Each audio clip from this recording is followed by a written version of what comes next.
하나님께서 우리에게 주시는 말씀입니다. 출애굽기 20장 3절로 17절까지의 말씀입니다. 출애굽기 20장 3절로 17절까지의 말씀입니다. 한 절씩 교독하기 원합니다. 3절로 17절입니다. 제가 먼저 3절 읽습니다. 너를 위하여 새긴 너는 나 외에는 다른 신들을 내게 두지 말라.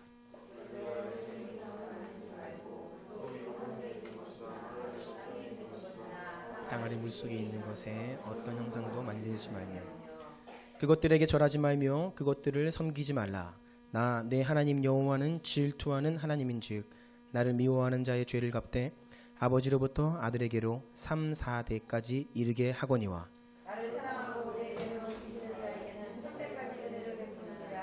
너는 내 하나님 여호와의 이름을 망령되게 부르지 말라. 여호와는 그의 이름을 망령되게 부르는 자를 죄 없다 하지 아니하리라. 기억하여 거룩하게 지키라. 엿새 동안은 힘써 내 모든 일을 행할 것이나 일곱째 날은 내 하나님 여호와의 안식일인지 너나 내 아들이나 내 딸이나 내 남종이나 내 여종이나 내 가축이나 내 문 안에 머무는 객이라도 아무 일도 하지 말라. 이는 엿새 동안에 나 여호와가 하늘과 땅과 바다와 그 가운데 모든 것을 만들고 일곱째 날에 쉬었음이라. 그러므로 나 여호와가 안식일을 복되게 하여 그 날을 거룩하게 하였느니라. 내 부모를 공경하라. 그리하면 내 하나님 여호와가 내 주 땅에서 내 생명을 기리라. 살인하지 말라. 간음하지 말라. 도둑질하지 말라. 함께 읽습니다. 내 이웃의 집을 탐내지 말라. 내 이웃의 아내나 그의 남종이나 그의 여종이나 그의 소나 그의 나귀나 물은 내 이웃의 소유를 탐내지 말라. 아멘. 오늘 우리가 함께 말씀을 듣기 앞서서 기도하기 원합니다. 통성으로 기도할 때에 이렇게 구체적으로 기도합시다. 지혜와 계시의 영을 주십시오 라고 기도하시고 듣는 길을 열어주십시오. 그래서 하나님의 말씀이 깨달아지게 하여 주십시오. 그 말씀이 우리 가운데 머물게 하시고 그냥 좋은 말씀에서 끝나는 것이 아니라 나를 변화시키고 나를 주 앞에 세울 수 있는 그 능력의 말씀으로 역사해달라고 우리 역사하실 주님만 기대하며 한번 간절히 통성으로 기도하며 나아갑니다. 존귀하신 주님 더 알기 원합니다. 말씀을 알고 깨닫고 그 말씀대로 살아가기를 원합니다. 주님과 동행함이 실제가 되기 원합니다. 이 시간도 일하여 주옵소서. 예수 그리스도의 이름으로 기도드립니다. 아멘. 반갑습니다. 오늘도 우리가 하나님의 은혜로 이 자리에 나와 있어요. 제가 목사가 돼서 이렇게 설교를 하고 있는 것을 이 사실을 알면 당황스러워하고 놀랄 사람들이 많이 계십니다. 가끔 제 예전 친구들을 만나서 뭐 하고 있냐 물어 제가 목사가 돼 있다고 이야기하면 도무지 이해 안 된다고 이야기하는 친구들도 더러 있고요. 그만큼 하나님의 은혜가 큰 것입니다. 사실 우리의 과거를 우리의 본래 모습을 돌아보면 주님의 현재 우리가 이 예배 자리에 나와 있는 것 자체가 사실 은혜입니다. 여러분들이 굉장히 원래부터 하나님을 잘 믿었던 것처럼 나와 계신지 모르겠지만 원래 우리가 그런 족속들이 아닙니다. 다 강팍하고 주일날 이 시간 여기 나와 있을 수가 없는 존재들이에요. 주님의 은혜를 입은 것입니다. 그래서 우리가 옆에 있는 분들 한번 이렇게 이야기합시다. 당신을 보니까 주님의 은혜가 정말 큽니다. 네. 네.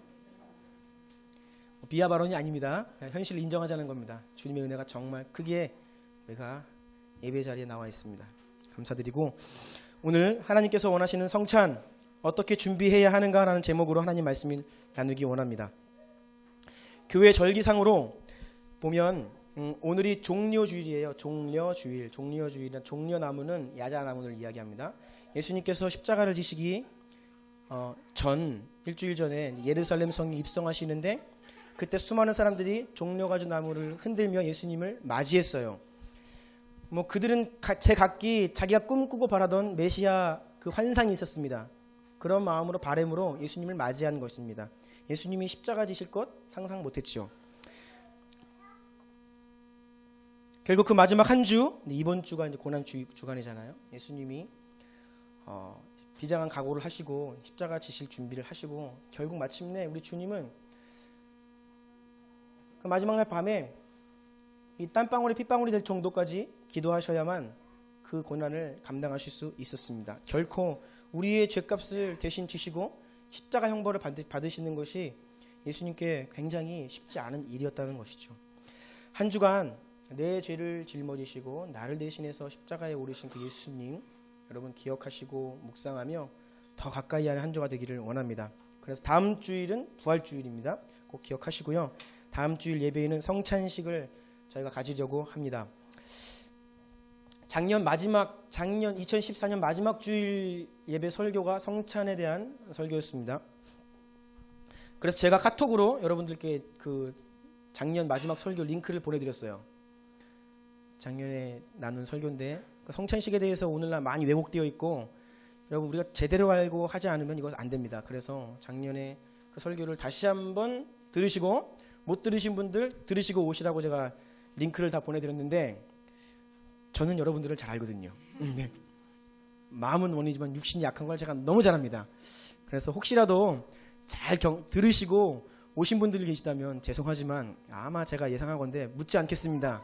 다수의 분들이 안 듣고 오셨을 겁니다. 그래서 오늘 설교는 두 파트입니다. 지난번 설교 좀 많이 중요해요. 그래서 간단히 한번 리뷰를 하고 오늘 그러면 성찬 어떻게 준비할 것인지에 대해서 다룰 겁니다.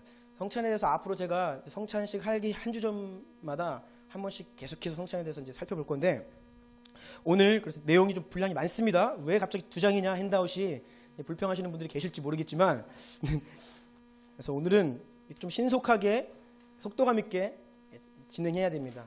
여러분들이 꼭 핸드아웃 내용과 제 말에 귀를 기울이시고 조금 더 집중해 주시고 따라오시면 감사하겠습니다. 자, 첫 번째 성찬이란 무엇인가? 하나님께서 우리에게 은혜를 주시는 세 가지 통로가 있다고 했습니다. 은혜의 방편이라고 했죠. 이 세 가지는 말씀과 성례와 기도 세 가지입니다. 이것이 하나님이 우리에게 은혜를 주시는 방편이에요.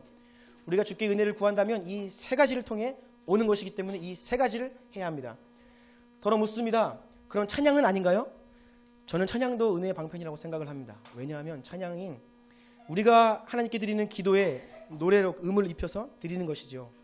때로는 하나님의 말씀을 그 말씀 자체를 노래로 올려드립니다. 그래서 찬양도 그러한 범주에서 은혜의 방편이 될 수 있다. 그렇게 이해하시면 되겠습니다. 이 가운데 성례 무엇일까요? 세 가지의 정의를 제가 소개해드렸는데 존 칼빈에 따르면 성례란 보이지 않는 은혜에 대한 보이는 형상이다. 이게 첫 번째 정의입니다. 은혜는 보이지 않죠. 영적으로 우리에게 은혜가 덧입혀지는데 보이지 않아요. 그러니까 우리가 그 은혜를 깨달을 수 있도록 보이는 형상으로 표시해 주는 것이다. 그런 의미입니다. 두 번째 웨스트민스터 소요리 문답의 내용에 따르면 제가 요약을 해놨어요. 그리스도 안에서 우리가 그 새 언약 안에서 누리는 유익들이 있는데 그 유익을 우리가 깨달을 수 있도록 표시해주고 인쳐주고 인친다는 것은 확증해준다는 거예요. 그러하다. 그리고 적용한다. 이 적용은 상징적인 의미에서부터 실제적으로 그 성례가 우리에게 은혜가 임하는 역사이고 능력의 통로라는 겁니다. 단지 상징이 아니에요, 여러분. 실제로 적용하는 것입니다. 세 번째, 새 성경 사전의 정의에 따르면 성례가 만약에 성경에 제시된 원리에 따라 시행되면 이게 중요해요, 여러분. 성경에서 우리에게 가르치고 있는 그 본래의 그 원리에 따라 합당하게 시행되면 이것이 조건입니다. 그러하다면 그것은 우리로 하여금 예수 그리스도를 끊임없이 기억나게 하며 우리가 부름받은 소명에 합당하게 살 수 있도록 하는 능력이다. 이것이 바로 성례의 의미예요. 이 정리하자면 성례는 눈으로 보이지 않는 은혜를 가시적으로 보여 알게 해주고 또 여러분에게 그러하다고 확증해주고 또 그 은혜를 실제적으로 임할 수 있도록 적용시켜주는 그 모든 의미입니다. 그 가운데 성찬에 대해서 가로 2번 구체적인 의미 쭉 살펴보겠습니다. 먼저 첫 번째 2번에 1번입니다. 다 같이 읽어볼까요? 시작.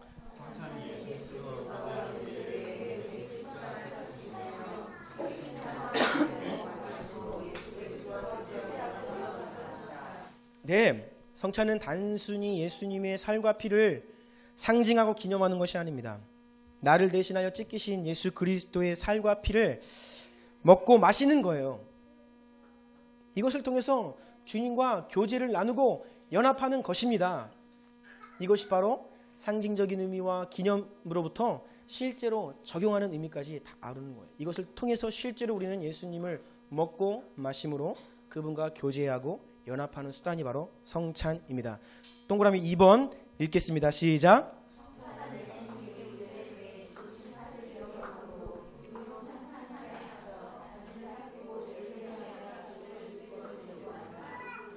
그러므로 누구든지 주의 떡이나 잔을 합당하지 않게 먹고 마시는 자는 주의 몸과 피에 대하여 죄를 짓는 것이니라. 사람이 자기를 살피고 그 후에야 이 떡을 먹고 이 잔을 마실지니 주의 몸을 분별하지 못하고 먹고 마시는 자는 자기의 죄를 먹고 마시는 것이라. 아멘. 성찬은 그 성찬의 예수의 그 살과 피를 받는 자들에게 요구합니다. 무엇을요? 자기 자신을, 너 자신을 살필 것을, 죄를 회개할 것을, 그 죄에서 떠날 것을 우리에게 요구하고 있어요. 만약에 이 요구를 우리가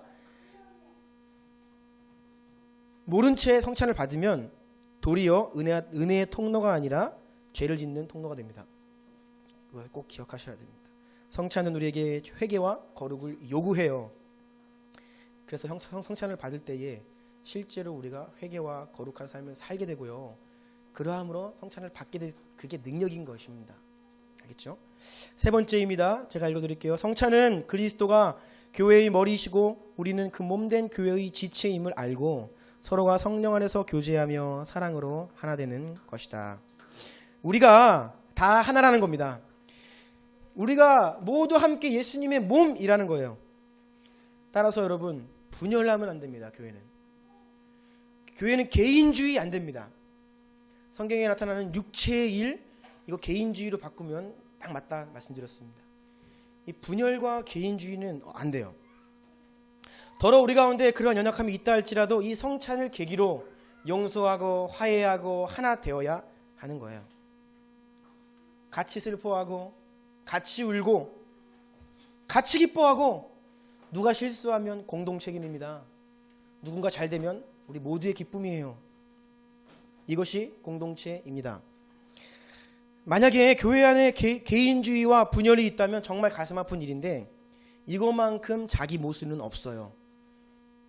그러니까 교회를 다니고 내가 그리스도인입니다 라고 이야기하면서 개인주의적이고 우리 안에 분열이 있으면요, 그건 정말 자기 모순입니다. 몸으로는 이곳에 와 있지만 우리는 교회 아닙니다. 나 예수 안 믿습니다 라고 행동으로 지금 이렇게 보여주고 있는 거예요. 그러니까 말과 행동이 전혀 다른 자기 모순이라는 겁니다. 꼭 기억합시다. 주님 안에서 우리 하나입니다. 함께 따라 고백합시다. 우리는 하나입니다. 아멘이세요? 네. 제가 힘들 때 같이 힘들어 해주십시오. 네. 제가 기쁠 때 함께 기뻐해 주십시오. 서로 다 그래야 돼요. 그게 하나란 뜻이에요. 네 번째입니다. 성찬은 예수님께서 이 땅에 다시 오실 때 우리가 어린 양의 혼인잔치에 참여할 것을 갈망하고 기대하는 것입니다. 성찬은 마라나타 주 예수여 어서 오십시오 라고 고백하는 시간이에요. 요즘에 이단들이 득세입니다. CBS에서 신천지에 관련해서 지금 계속해서 시리즈 방영하고 있는 것 같은데 그것이 문제가 되고 있죠. 신천지에서 반발하고 있습니다. 이단들 종말론 가지고 장난을 많이 쳐요. 여러분, 그 사탄은 우리의 취약점을 압니다. 거기 치는 거예요. 우리 교회의 가장 취약점 종말론입니다. 여기에 대해서 무지하고 균형이 별로 없기 때문에 그거 가지고서 맨 이단들이 요한계시록 가지고 장난을 치는 거예요. 지금은 눈에 보이지는 않는 주님이시지만 우리가 이 떡과 잔을 받습니다. 주님 어서 오셔서 우리가 주님과 함께 예수님의 얼굴을 맞대고 함께 그 혼인잔치에 참여할 수 있도록 주님 어서 오세요라는 고백을 하는 시간이 성찬식이에요. 다섯 번째, 이 네 번째와 다섯 번째는 하나입니다.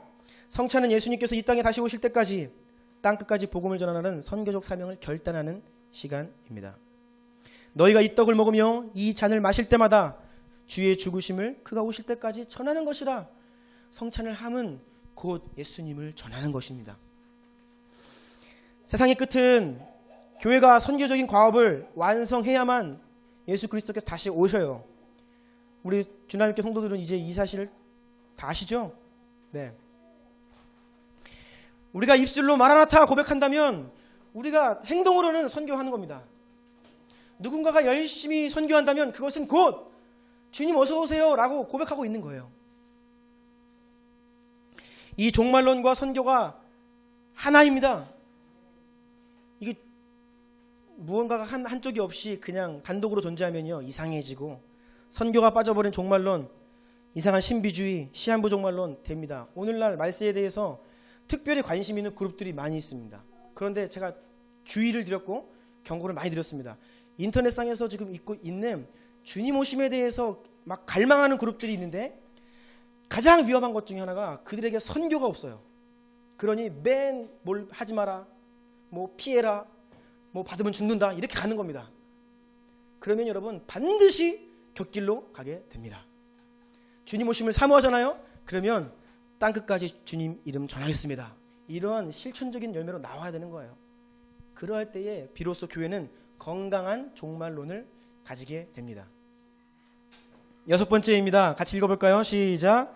성찬은 하나님 사랑의 은혜와 복음의 능력이 우리 삶 속에 점점 더 깊이 뿌리내리는 통로다. 네, 그렇습니다. 다음 페이지 보면 56절 제가 한번 읽어드릴게요. 좀 기니까 잘렸네. 있군요. 56절, 57절 제가 읽어드립니다. 내 살을 먹고 내 피를 마시는 자는 내 안에 거하고 나도 그의 안에 거하나니 살아계신 아버지께서 나를 보내심에 내가 아버지로 말미암아 사는 것 같이 나를 먹는 그 사람도 나로 말미암아 살리라. 이 성찬을 통해서 예수님 우리 안에 거하시고 우리도 예수님 안에 거하는 거예요.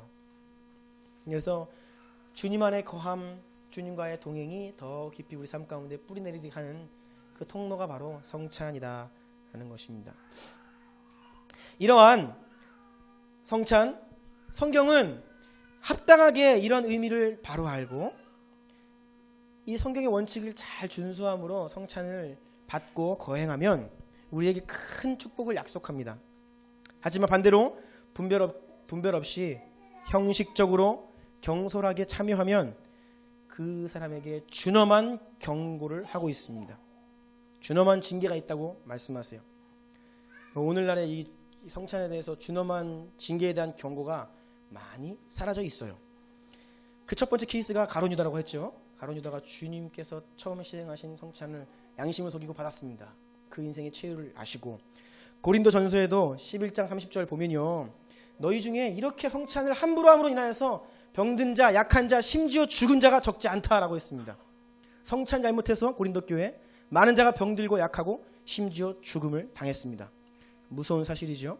오늘날도 마찬가지입니다. 우리가 성찬을 잘 받아야 합니다.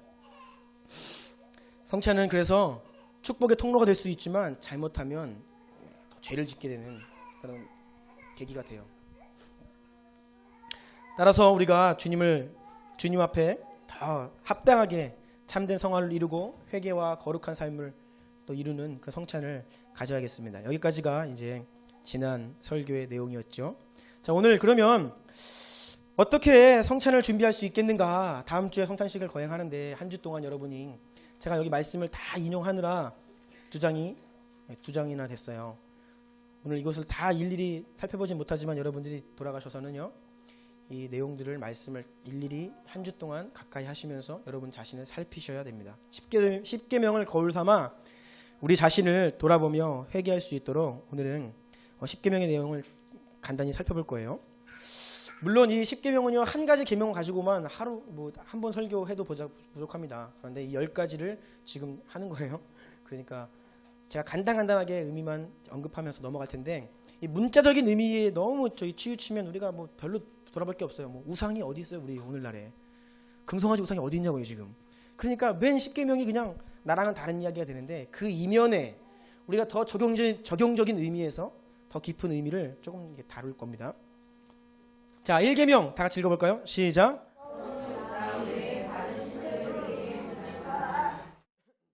여러분, 다른 신이란 하나님보다 더 믿고 신뢰하고 의지하고 높이는 대상을 이야기합니다.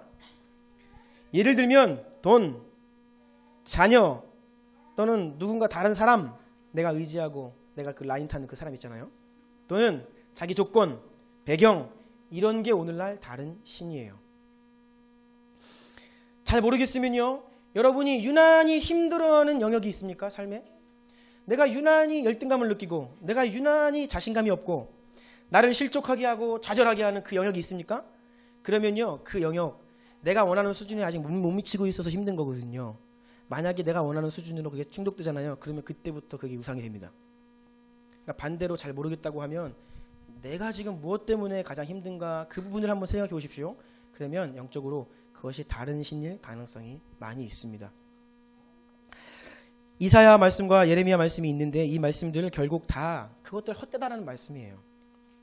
그것은 땅에서 잘 되고 너희가 땅에서 그 수단을 의지하고 잘 되는 것 같이 하지만 멸망의 길이다 라고 이야기하며, 예레미야 17장 7절 무릇 여호와를 의지하며 여호와를 의뢰하는 그 사람은 복을 받을 것이라.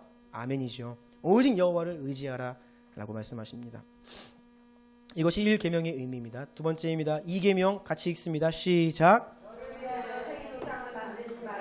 어떤 형상도 만들지 말라. 절하지 말며 섬기지 말라. 우상은 다른 신을 말하지 않습니다. 이 1계명과 2계명 좀 달라요. 2계명의 그 우상은 다른 신을 말하는 것이 아닙니다. 이것은 하나님을 믿는데 어떻게 믿냐? 내 방식대로 믿는 것. 그리고 그 하나님이 나의 입신양명, 세상에서 성공하고 출세하고 잘 되는 것, 또는 부귀영화를 위해서 그 하나님이 필요한 것, 그러면 그게 우상이에요. 이게 2계명에서 말하는. 이스라엘 백성들이 금송아지를 만들었습니다. 무슨 다른 이방신 만든 것 아닙니다. 거기 잘 그 금송아지 만드는 장면 보면요, 금송아지 만들어 놓고 뭐라고 하냐면 우리를 애굽에서 이끌어낸 그 하나님이다 그렇게 얘기해요. 그 하나님인데 눈에 보이지 않으니까 자기들의 방식대로 뭔가를 만들어 놓고 하나님이라고 한 거예요. 다른 신을 섬긴 게 아니라 하나님을 금송아지 만든 겁니다. 우리 방식대로, 내 방식대로 하나님 섬기면 이렇게 되는 거예요. 내가 잘 되고 내가 필요해서 하나님이 나에게 있어야 하는 그 순간, 바로 하나님이 금송아지로 전락되는 순간입니다. 우리에게 있어서. 고린도서 5장 15절 제가 읽어드립니다. 그가 모든 사람을 대신하여 죽으심은 살아있는 자들로 하여금 다시는 그들 자신을 위하여 살지 않고 오직 그들을 대신하여 죽었다가 다시 살아나신 이를 위하여 살게 하려 함이라. 아멘. 이제는 우리가 사는 것은 나를 위해 사는 것이 아닙니다. 여러분, 우리는 우리 자신을 위해 하나님을 믿는 것이 아닙니다.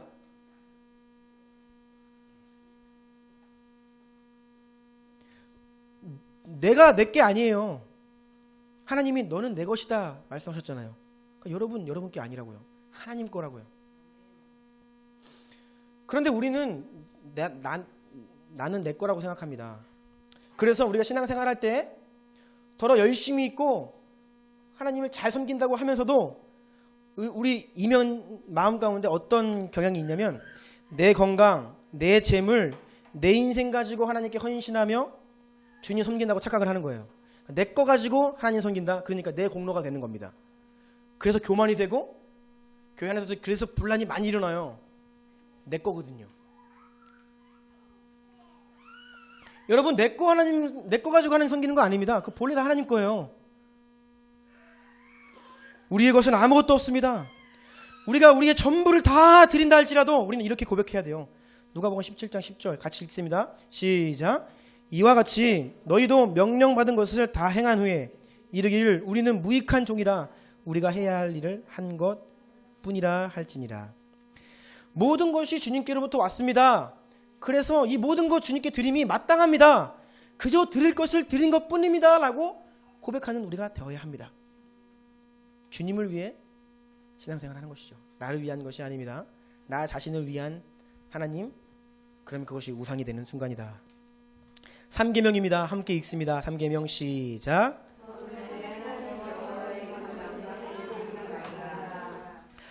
여러분, 이 망령되이 부르지 말라.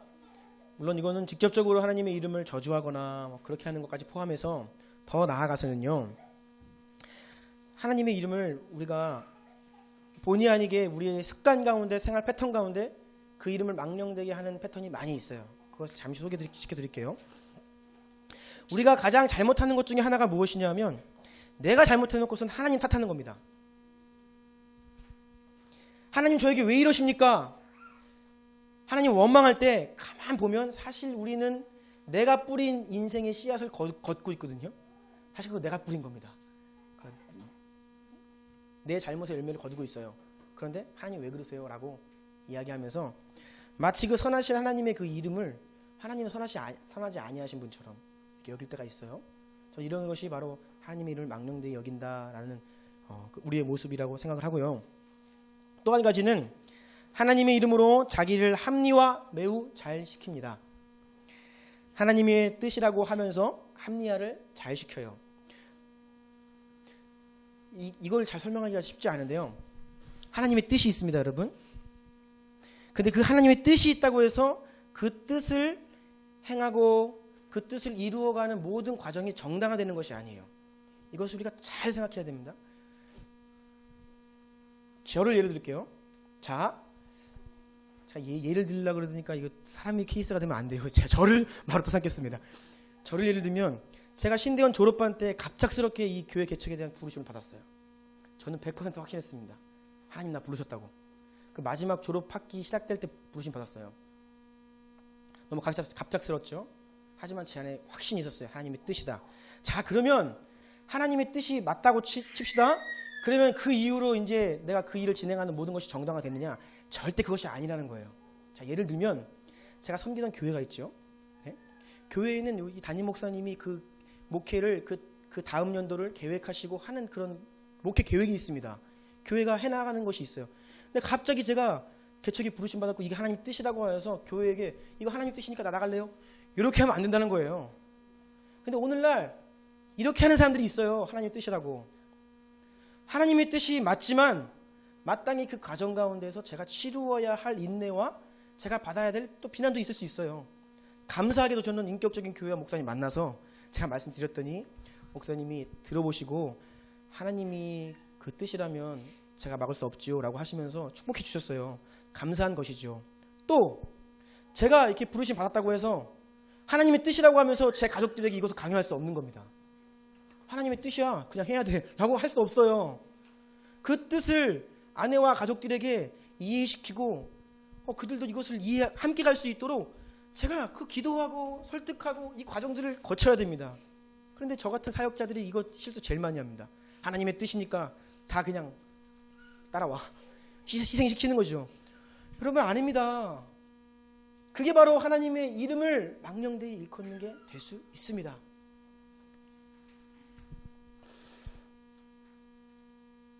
누군가가 잘못된 길을 가요, 여러분. 여러분 주변에 누군가 정말 명백하게 잘못된 길을 가는데 그 사람 스스로가 그 잘못을 깨닫지 못하고 있는 것 같아요. 여러분이 기도할 때마다 그 영혼을 위해 기도할 때마다 하나님의 감동을 주십니다. 가서 진리를 전하거라. 기도할 때마다 감동이 와요. 그러면 가서 이제 일깨워야 되죠. 여러분 그러면 하나님의 뜻입니다, 그게.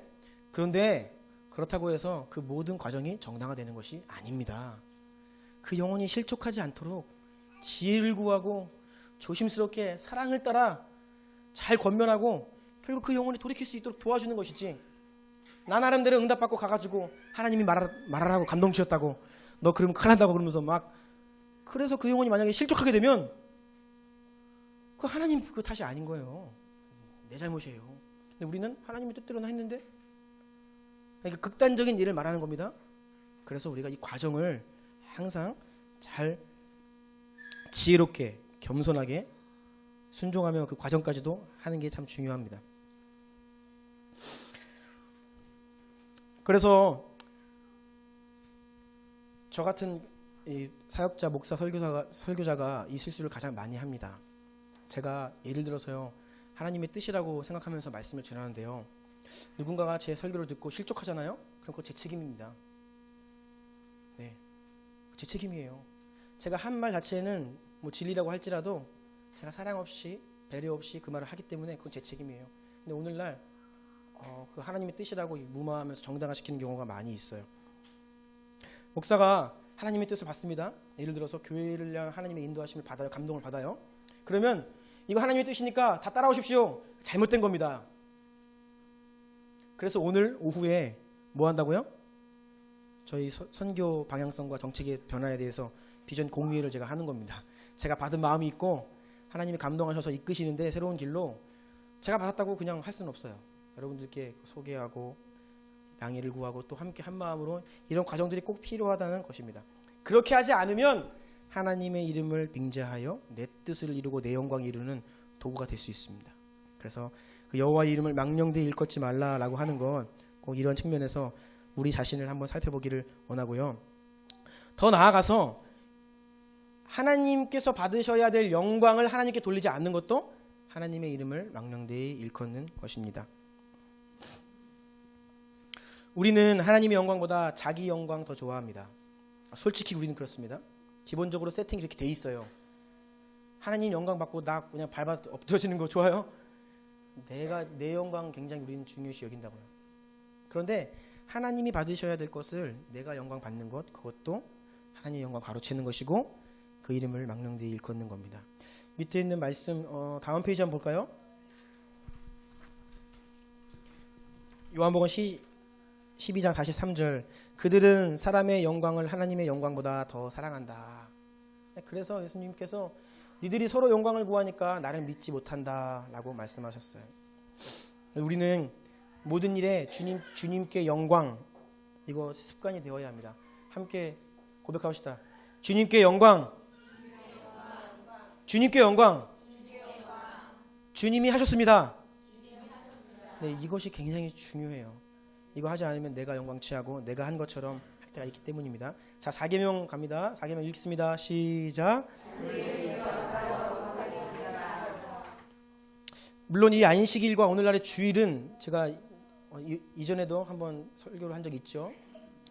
근데 오늘은 뭐 안식일에 대해서 할 것이 아니니까 구체적으로 말씀 못 드리지만 이 안식일과 주일은 연속성이 있고 불연속성이 있어요. 이게 무슨 말이냐 하면 안식일과 주일이 완전 별개의 날일 수도 있고요. 어떤 의미에서는 또 어떤 의미에서는 같은 의미의 날일 수도 있어요. 근데 오늘날 안식일 자체를 주일로 이렇게 대치하면 문제가 많이 있는데 연속성 측면에서 이제 설명을 드리는 거예요. 우리가 이 주일에 나와서 예배 드리는 이 시간이요, 여러분 최고의 정성, 최고의 감사, 최고의 기쁨과 자원함으로 하나님을 기쁘시게 하는 그 예배의 시간이 바로 이 시간이 되어야 됩니다. 예, 여기에는 여러분 동의를 하셔야 돼요. 그래서 이 주일 예배 가운데 하나님께 최고의 것을 드림으로 우리가 한 주간의 예배 삶을 이렇게 최고의 예배로 드리고 싶습니다 라고 고백하는 시간이 바로 오늘 이 시간이에요. 그래서 제가 어저께도 여러분들께 밤늦게 카톡을 드렸어요. 최상의 컨디션으로 오셔야 됩니다. 네.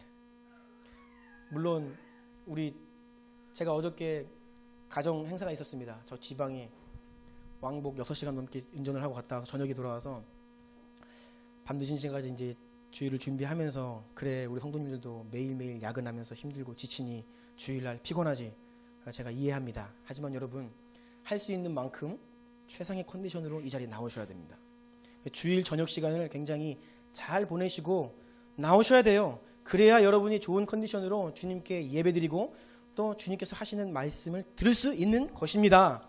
지친 마음으로 여기 나오고 또 주일에 예배가 뭐 무슨 일 있으면 안 나올 수 있는 거 뭐 이런 차원의 주일이 되면 안 됩니다. 물론 직장 형편상 그런 분들을 말씀드리는 게 아니라 우리가 이 주일 예배를 어떻게 생각하고 있냐는 거예요.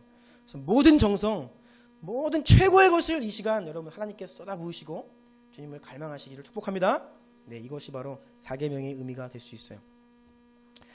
5계명입니다. 내 부모를 공경하라. 참 중요합니다. 율법을 보면 특별히 부모님에 대한 내용이 굉장히 강해요. 부모님께 잘하면 이 축복을 약속하고요. 부모님께 잘못하면 이 법이 굉장히 엄합니다. 제가 어떤 내용을 보면서 굉장히 놀랐냐면 백성들 가운데 어떤 부모가 자기 자녀를 장로들에게 데리고 나와서 뭐라고 하냐면 내 아들이 있는데 너무나 패역하고 완고합니다. 내가 이 아이를 가르치고 훈계하고 해도 얘가 불순종합니다. 그러면 어떻게 하라고 나왔는지 아세요? 백성들은 다 그 얘기를 듣고 돌로 쳐 죽이라고 나와요. 부모님께 불순종하고 패역한 자녀는 죽일죄라는 겁니다. 왜 성경이 이 부모님에 대해서 축복을 강조하고 또 이렇게 엄하게 이야기하냐면 따라해 보십시오. 부모는 하나님의 대리자이다. 다른 거 아닙니다. 부모가 잘나고 부모가 뭐 똑똑하고 우리 부모님이 나이스해서 순종을 하는 게 아니라 부모는 하나님의 대리자예요. 왜요? 하나님이 사람을 창조하시는데 여러분 부모님을 통해서 나왔죠. 여러분이 그러니까 창조의 대리자입니다. 하나님이 우리의 보호자이고 양육자이고. 그런데 여러분 아이들 보세요. 부모님 없으면 살 수 있어요? 양육과 보호하는 그 하나님의 대리자로서 부모님을 우리에게 주시는 겁니다. 그래서 이 부모는 정말 하나님의 대리자예요. 그래서 그에게 권위가 있는 것입니다. 우리가 부모님께 순종하고 공경해야 한다는 것이죠. 요한일서 4장 20절 보면요, 너희가 눈에 보이는 형제를 사랑하지 아니하고서는 하나님 사랑할 수 없다라고 이야기합니다. 여러분 다른 사람 사랑하지 않으면 하나님 사랑할 수 없다. 하물며 부모님께 공경하지 않고 어떻게 하나님께 순종하겠습니까? 그렇죠. 그래서 우리는 부모님 공경하고 순종해야 한다. 이 말씀 꼭 기억합시다. 6번째입니다. 6계명 시작. 살인하지 말라. 예수님께서 정의하신 살인은 사람을 죽이는 것 넘어서서 남을 미워하고 비판하고 정죄하는 것까지 포함합니다. 마태복음 5장 말씀 제가 읽어드립니다. 옛사람에게 말한 바 살인하지 말라. 누구든지 살인하면 심판을 받게 되리라 하였다는 것을 너희가 들었으나 나는 너희에게 이르노니 형제에게 노하는 자마다 심판을 받게 되고 형제를 대하여 나가라 하는 바보라는 뜻입니다. 하는 자는 공회에 잡혀가게 되고 미련한 놈이라 하는 자는 지옥불에 들어가게 되리라. 나쁜 말 하는 이런 거 비판하고 정죄하고 다른 사람 깎아내리고 이런 것 자체도 다 살인과 같은 속성이라는 것입니다. 요한일서 3장 15절 그 형제를 미워하는 자마다 살인하는 자다. 정말 무서운 말이고요. 그래서 이 살인은 미워하고 비판하고 정죄하는 것까지 포함한다. 꼭 기억합시다. 7계명입니다. 간음하지 말라라고 하였습니다. 간음은 육체뿐 아니라 눈과 마음과 우리 생각으로 음란을 품는 것까지 말합니다. 여러분 성적인 죄는 사탄이 인간을 무너뜨리는 매우 아주 중요한 루트입니다. 사단의 주요 전략 가운데 하나입니다. 왜냐하면 인간이 여기에 매우 취약하기 때문이에요. 우리가 여기에 더 자신을 철저히 살피고 회개해야 될 영역인데 음행이란 여러분 음행이란 간단해요. 결혼 밖에서 이루어지는 모든 일들이 다 음행이고 간음입니다. 결혼 밖에서 이루어지는 모든 것들이 다 음행이고 간음이에요. 히브리서 13장 4절 보니까 함께 읽어볼까요? 시작. 모든 사람은 결혼을 귀히 여기고 침소를 더럽히지 않게 하라. 음행하는 자들과 간음하는 자들을 하나님이 심판하시리라. 네. 이어서 예수님께서 이렇게 말씀하셨습니다. 나는 너희에게 이르노니 음욕을 품고 여자를 보는 자마다 마음이 이미 간음하였느니라. 이어지는 말씀을 제가 읽어드릴게요. 만일 네 오른 눈이 너로 실책하게 하면 빼어버리라. 네 백체 중에 하나가 없어지고 온몸이 지옥에 던져지는 것보다 낫다. 이게 눈으로 범죄하는 것에 대해서 그 눈 빼버리라고 말씀하시는 거예요. 또한 만일 네 오른손이 범죄하면 찍어버리라. 너의 백체가 하나가 없어지고 네 몸이 전체가 지옥불에 던져지는 것보다 더 유익하다라는 말씀입니다.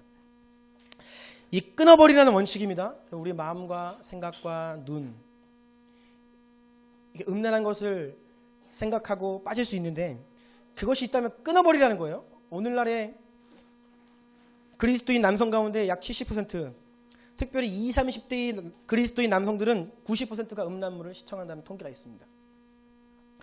여러분 만약에 음란물에 중독되어 있다면 당장 끊으셔야 됩니다. 당장 끊으셔야 돼요. 그렇지 않고서는 제가 확언하건대 영적인 진보를 한 발짝도 이루실 수 없습니다. 사실 우리 대한민국에 있는 우리 청소년들, 젊은 남성들 다 여기 노예들이었습니다. 저도 여러분 여기에서 너무나 고통당했고 이 문제가 해결되지 않으면요 주님 안에서의 진보 없습니다. 네, 당장 끊어야 됩니다. 조금이라도 날 유혹하는 것이 있으면 그걸 끊어버리는 원칙을 삼으셔야 돼요. 인터넷을 할 때에도 원칙을 세우셔야 됩니다. 원칙 없으면 다 무너집니다. 절대로 내가 유혹되는 사이트 가는 루트가 있습니다. 그러면 그 원천 차단을 해야 돼요. 그 징검다리 한 2단계, 3단계 전부터. 그래서 저는 스포츠 신문 절대 안 들어가요. 들어가면요, 아시죠? 도배가 되어 있습니다. 너무 더러워요. 자기 스스로 원칙을 세우고 오른눈을 빼버리고 오른손을 찍어버리라는 것은요, 그 끊어버리라는 원칙을 이야기하는 겁니다. 여러분, 육체뿐이 아니라 우리 마음, 생각, 눈으로 범죄하는 것들 영역이 있다면 그것을 단호하게 끊으셔야 돼요. 근데 이걸 해보면 압니다. 내 힘으로 되지 않는다는 것을. 그래서 주의 영광 보기 원하는 자가 누구라고요? 나의 비참함을 아는 자. 내 죄의 이 사슬이 너무나 심한 것을 아는 자, 그가 주의 은혜를 구하게 되는 거예요. 그러면 성령님이 그 가운데 일하십니다. 그래서 나는 안 되는데 주께서 하심을 경험하게 되는 순간이 바로 그 포인트예요. 꼭 기억하십시오. 간음하지 말라. 8계명입니다. 도둑질하지 말라라고 하였습니다. 도둑질은 뭐 사실 우리가 이 가운데 어디 가서 도둑질 안 하잖아요. 그거 말하는 거 아닙니다. 그건 당연한 거고요. 하나님 것을 내 것으로 취하는 도둑질 우리 많이 합니다. 재물, 칭찬, 감사, 이거 하나님 건데 내 걸로 취할 때가 있어요. 말라기 3장 8절 읽습니다. 시작. 사람이 어찌 하나님의 것을 도둑질하겠느냐. 그러나 너희는 나의 것을 도둑질하고도 말하기를 우리가 어떻게 주의 것을 도둑질하였나이까 하는도다. 이는 곧 11조와 봉헌물이라. 물론 이 11조를 구약적인 개념으로 생각할 수는 없지만 은혜의 시대는요, 율법을 뛰어넘는 것입니다. 여러분, 11조 운운하면요, 그거 벌써 무너지고 있는 것입니다. 하나님께서 그 재물의 영역도 당당히 하나님 것인데 우리가 도둑질할 수 있어요. 그런데 특별히 이 뒤에 칭찬, 감사, 이거 좀 집중하기 원하는데요. 잠언 27장 21절 같이 읽어볼까요? 시작. 도가니로 은을, 풀무로 금을, 칭찬으로 사람을 단련하느니라. 여러분, 이거 다시 한번 읽어보시고 의미를 한번 생각해 보세요. 도가니로 은을, 풀무로 금을, 칭찬으로 사람을. 이게 앞에 딱딱 대입되는 거다.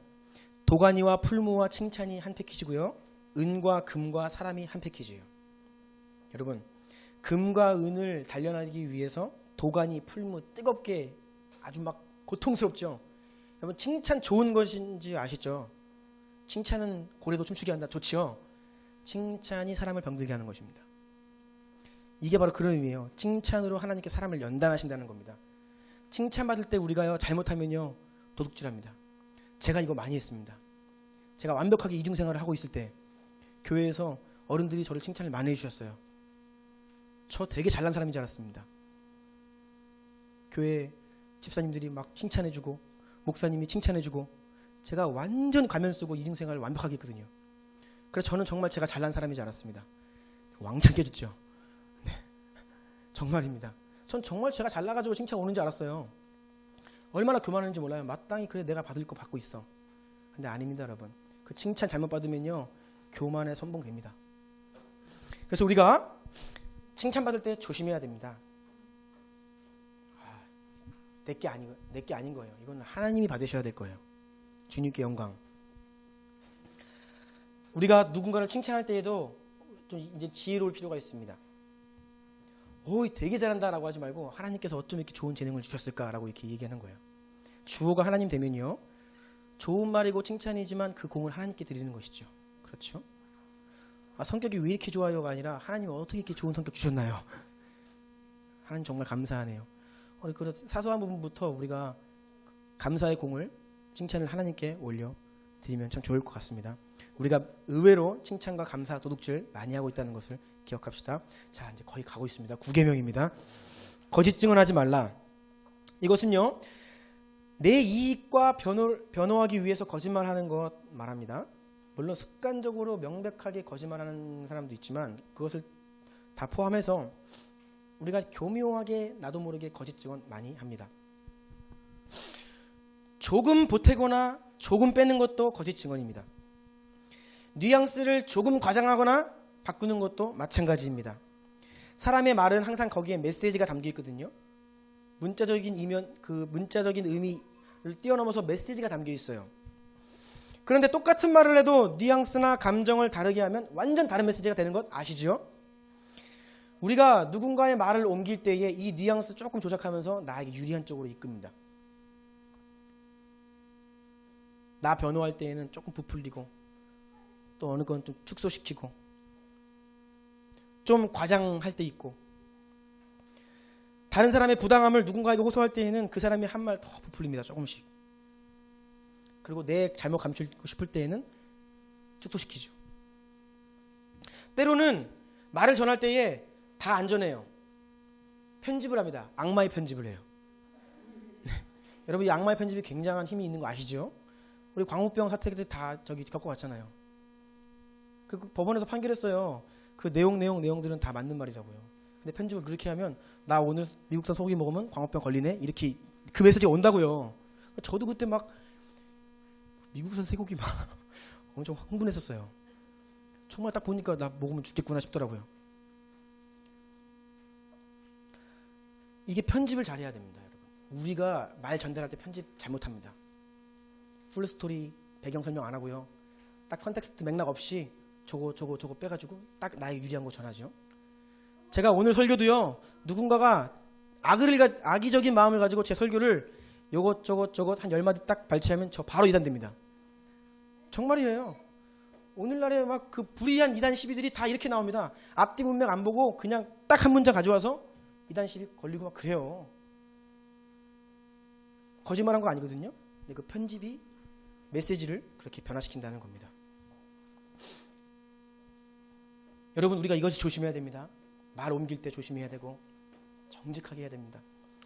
저는 언제나 거짓 증언을 하고 나면 이러한 지금 말씀드린 이런 것들을 하고 나면 하나님이 저를 신문이 들어오시는데 어떻게 신문하시냐? 제 양심을 통해서 신문이 바로 들어옵니다. 누군가랑 한 1시간 통화를 열심히 했습니다. 딱 끊고 나면요 바로 양심에 신문이 들어옵니다. 너 지금 죄 졌다. 제가 알아요. 직감적으로. 아 내가 지금 오바했다. 악마의 편집을 지금 했구나. 양심이 여러분들에게 말할 겁니다.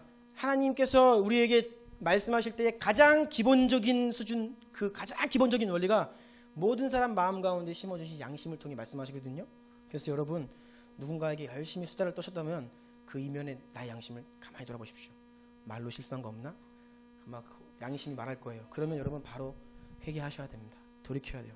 우리는 너무나 그렇게 말로 거짓 증언하는 것 쉽게 우리 육신을 거스르지 않으면 그냥 존재 자체가 입만 열면 거짓말하게 되어 있습니다. 사도행전 24장 16절 보니까 바울은 나도 하나님과 사람에 대해서 항상 양심에 거리낌이 없기를 힘쓴다라고 했습니다. 우리가 이렇게 되기 원하고요. 잠언 6장 보니까 하나님께서 미워하시고 싫어하시는 것 예닐 것까지가 있는데 그 중에 거짓된 혀 19절 거짓을 말하는 망령된 증인과 형제 사이를 이간하는 자 이거 하나님이 정말 미워하시고 싫어하신다는 겁니다. 여러분 형제 사이를 이간하는 자 이것도 우리가 너무나 잘 압니다.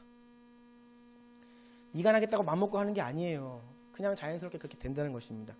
자 이간하는 것의 반대말은 중재하는 겁니다. 그렇죠?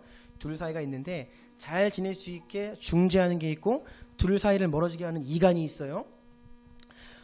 자 예를 들어 보겠습니다. 여러분 이게 정말 힘든 겁니다. A라는 사람과 B라는 사람을 중재하려고 해요. 그러면 제가 중재하려고 하면 어떻게 해야 돼요? A한테 가서 누구 편 들어줘야 돼요? 잘 생각하셔야 됩니다. 이게요 봐요. A한테 가서 A 말 잘 들어보고 네가 맞아 네가 맞아. B한테 가서 그 네가 맞아 네가 맞아 이거 이간이에요. 근데 우리 이거 합니다. 보통 이거 해요. 중재는 뭐냐면요 A한테 가서 B 입장을 잘 설명해 줘야 돼요. 그런데 물론 공감해 줘야 되죠. 그런데 사실 내가 객관적으로 볼 때 너 이런 부분에서 B가 잘한 것도 있다. 그래서 B 입장을 A한테 가서 얘기해 주고 B에게 가서는 A 입장을 얘기해 줘야 돼요. 이게 중재입니다. 이거 해보셨죠? 이거 뭐 뺨 맞을 일이에요 사실. 둘이 막 싸웠어요 지금. 왼수지간입니다. 근데 여기 가가지고 이 편 들면요 그냥 쫓겨나는 거예요. 중재는 정말 힘든 것입니다.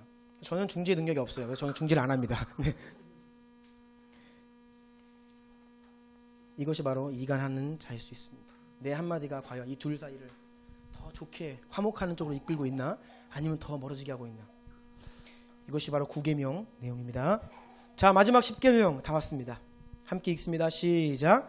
내 이웃의 소유를 탐내지 말라.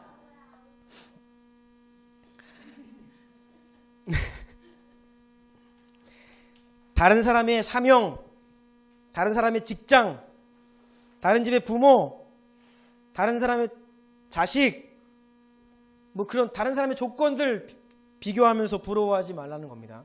그리고 부러워하기 시작하면 탐하는 마음이 생기고 죄가 시작돼요.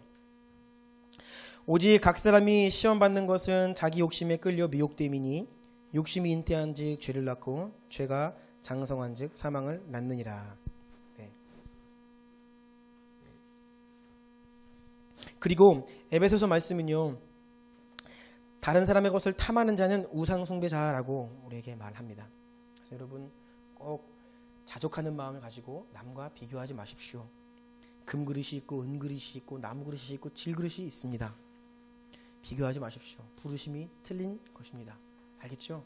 그래서 하나님께 감사함으로 내 인생에 향한 사명, 나의 부르심, 내 인생의 데스티니를 이루어가는 것이 우리의 뜻이지, 남과 비교하며 다른 교회 비교하고 다른 사역자 비교하고 다른 친구 비교하고, 이것이 바로 10계명 내 이웃 소유를 탐내지 말라라고 하시는 주님의 말씀입니다. 마무리합니다. 마지막 그 읽습니다. 같이 이와 같은 시작. 이와 같은 하나님의 말씀을 따라 고난주가 아닌 이번 한 주가 자신을 돌아보며 회개하는 시간이 되도록 합시다. 우리가 회개를 멈추는 순간 교만과 죄악이 자라갑니다. 하지만 회개는 천국과 축복의 지름길임을 기억합시다. 아멘. 그래서 여러분 제가 간곡히 부탁드리건데, 이 핸드아웃, 제가 본래 핸드아웃을 항상 만들어 드리는 이유는 한 주 동안 이것을 가까이 하라는 거예요. 근데 멀리 하고 있는 거 다 알거든요. 근데 이번 한 주는 가까이 하셔야 됩니다. 그래서 꼭 이거 가지고 말씀 읽으면서 고난주간 뭐 다른 거 하지 마세요. 이거 가지고 그냥 회개하면서 내 모습 돌아보면서 주님 앞에 잘 회개와 거룩의 삶을 사시고 다음 주에 우리 성찬 하나님 앞에서 합당하게 잘 받기를 소원합니다. 기도합니다.